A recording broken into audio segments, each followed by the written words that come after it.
Duty. Second gentleman Doug Emhoff visiting Chicago today to urge people to get vaccinated as part of the White House's national outreach effort.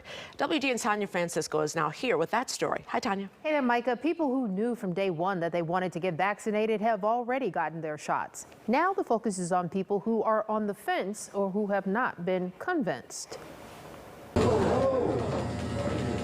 The second gentleman's first stop was It's Official Barbershop on 63rd Street in West Englewood. We just hear so much negativity. As part of President Biden's Shots at the Shops initiative, Doug Emhoff spoke with the shop's owner, who used to be a nurse. She told him she hears all the time from people who don't want to get vaccinated. Later, he toured Esperanza Health Clinic, where they have administered almost 100,000 doses. He encouraged people to spread the message. Vaccines are safe. They're free, they're effective, they're available.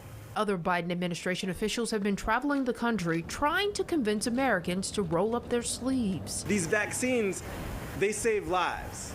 These vaccines, they keep people out of hospitals like mine. These vaccines are truly our dose of hope. In Chicago, 48% of residents completed the vaccine series, but when it's broken down by race, Black and Latinx Chicagoans lag behind at 32 and 39%. In suburban Cook County, the numbers are even lower, with almost 46% of people having completed the vaccine series, but only 10% of Blacks and nearly 13% of Latinos are fully vaccinated. I'm a lawyer, so I deal in facts and evidence, and you can just see where cases and deaths and serious illness are spiking. That's where the vaccination rates are the lowest. It's that simple. They say hope is on the horizon, but we're not there yet. If you're not vaccinated, you're not protected. The president hopes to get 70% of adults in the U.S. to have at least one shot by the 4th of July. But yesterday, the White House admitted it may miss that goal. Ray?